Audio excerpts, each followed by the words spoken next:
Predstavljajte si, da sem skočil časovni stroj, ga nastavil na leto 2018 in izkoristil priložnost, da vam povem, da bi komik dovolil Vladimirju Putinu, da leta 2026 priredi parado v Moskvi.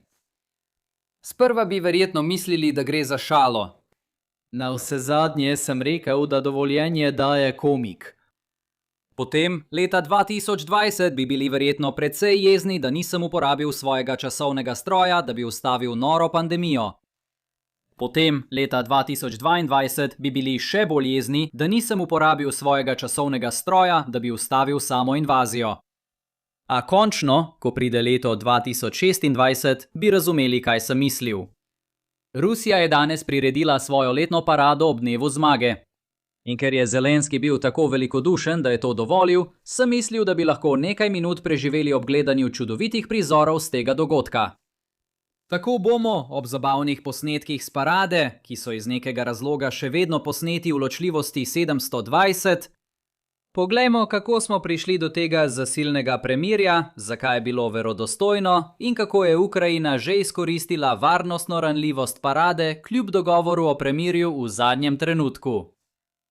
Za začetek si moramo ogledati, kaj se je zgodilo.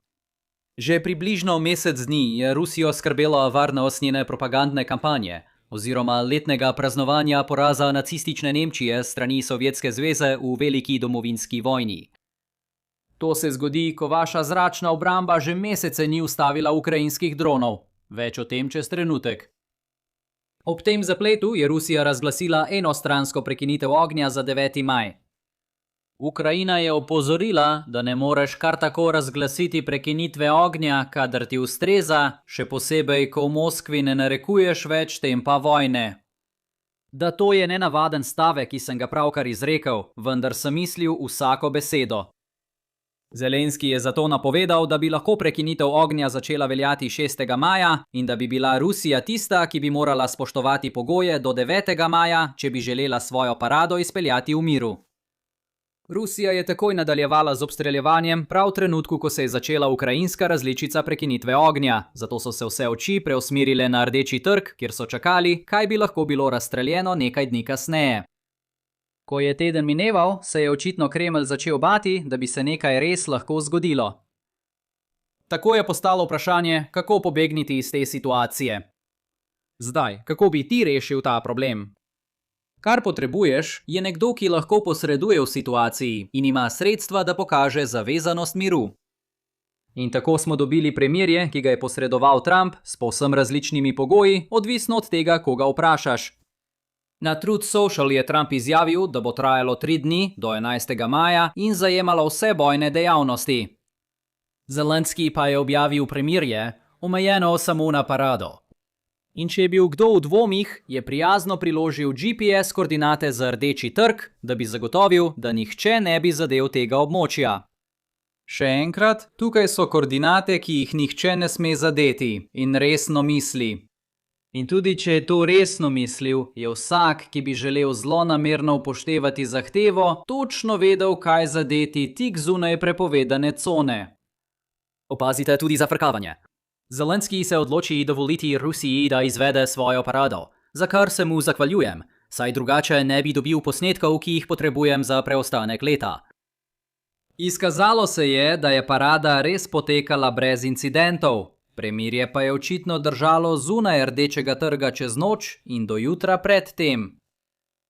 Kakorkoli, če beremo med vrsicami, dvomim, da Ukrajina verjame, da se bo Rusija držala premirja, dlje od svojega kratkovidnega interesa za izvedbo parade. Zato se je Ukrajina zavezala le za čas in kraj parada.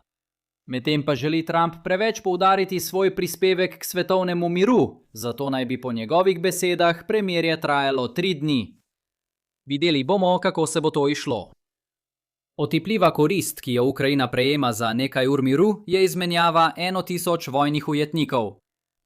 To je nekaj, česar ne bi smela zasenčiti neumnost preostale situacije, saj gre za resnične ljudi z resničnimi družinami. Medtem je vse skupaj verodostojno, vsaj za čas parade, saj lahko Združene države pogojujejo svojo preostalo podporo Ukrajini glede na spoštovanje dogovorov strani Kijeva. Kolikor vemo, Združene države še vedno zagotavljajo obveščevalne podatke o lokaciji ruskih sistemov zračne obrambe. Več o njih čez trenutek. Poleg tega, Ukrajina prejema tudi ameriško orožje prek nakupov pri partnerjih NATO. Zdaj je vojna z Iranom verjetno vplivala na vrednost vsakega od teh prispevkov. Vemo, da je Bela hiša javno opozorila, da bodo evropski nakupi verjetno zamujali, saj Združene države dajejo prednost ponovnemu polnjenju lastnih skladišč po izčrpanju številnih virov med vojno. Mimogrede, vojna, ki naj bi se kljub večdnevnemu obstreljevanju med Združenimi državami in Iranom, še vedno ni ponovno začela.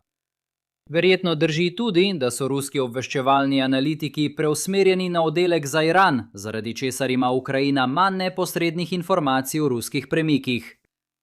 V vsakem primeru bi Ukrajina želela dolgoročno zaščititi te ključne kanale podpore, zato bi bilo očitno kršenje pogojev premirja ob dnevu zmage neprimerno. Na drugi strani spektra je razlaga, zakaj je ruska zaveza verodostojna, bolj preprosta. Ko to izrečem, se zavedam, kako redko trdim, da je ruska zaveza verodostojna, a tako pač je. Če bi Moskva kršila pogoje sporazuma, Ukrajina ne bi čutila nobene obveznosti, da še naprej omogoča varno nadaljevanje parade. Domnevam, da je to pozitiven znak glede smeri dejanske rešitve vojne v primerjavi z alternativami, vendar še ne bom začel delati načrtov za upokojitev. Vendar je v pogovoru nekaj manjkalo. In res mislim, da je manjkalo, saj novica o prekinitvi ognja sploh ni prišla v glavne večerne informativne oddaje v ZDA. Mislim, da to samo kaže, kako močna je utrujenost od prekinitev ognja na Zahodu v tem trenutku. Kakorkoli, v pogovoru je manjkalo dejstvo, da je bila škoda že narejena.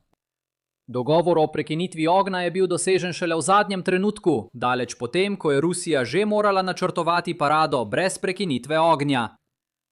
Kar zadeva propagando, je Kremelj letos zmanjšal obseg parade in zadržal kopensko vojaško opremo, deloma zaradi varnostnih razlogov, deloma pa zato, ker državi primanjkuje rezervne opreme. V odsotnosti dejanske opreme so namesto tega predvajali posnetke opreme, ki naj bi jo uporabljali v bližini frontnih linij. In zdaj, ko vam prikazujem brol, ki so ga predvajali med parado, se moram soočiti s filozofskim vprašanjem, ali moja uporaba tega tehnično pomeni, da gre za krol. Manj filozofsko gledano, mislim, da niso želeli, da bi se tank T-34 iz časa druge svetovne vojne pojavil na vsakoletni paradi, da ne bi še dodatno opozorili na odsotnost sodobne opreme. Tudi govor Putina ni vseboval pričakovanega poziva k enotnosti glede posebne vojaške operacije. Omenil je le, da se ruski vojaki soočajo z agresivnimi silami, ki jih oborožuje in podpira celoten blok NATO. Zanimiva trditev, glede na to, da je bil prisoten predsednik vlade Slovaške.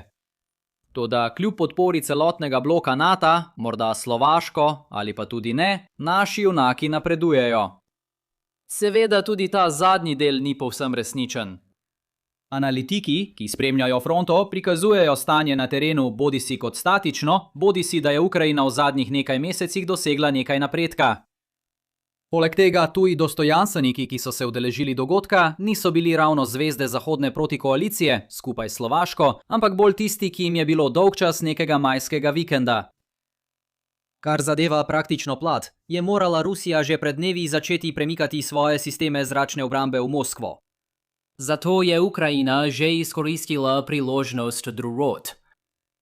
7. in 8. maj sta se zdela glavni ciljni datum, ko je Ukrajina izvedla morda drugi največji napad z droni od začetka vojne. Na videz je bilo vse v zahodni polovici Rusije tarča, vključno z Moskvo samo, naftnimi rafinerijami in Jaroslavlom.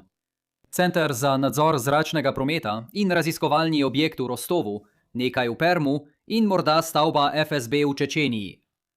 To je poleg vrste drugih napadov prej v tednu, vključno s flamingi, ki so se preselili v tovarno za proizvodnjo navigacijske opreme v Čuvaški republiki. Domnevno se bo stopnja ukrajinskih napadov v naslednjih nekaj dneh zmanjšala. Prvič, ker je Ukrajina verjetno vnaprej pospešeno porabljala svoje zaloge, da bi izkoristila razmere, in drugič, ker se bodo ruske zračne obrambe vrnile v bolj strateško ustrezno držo. Vendar pa ruska zračna obramba kot celota ostaja ključna tarča za Ukrajino.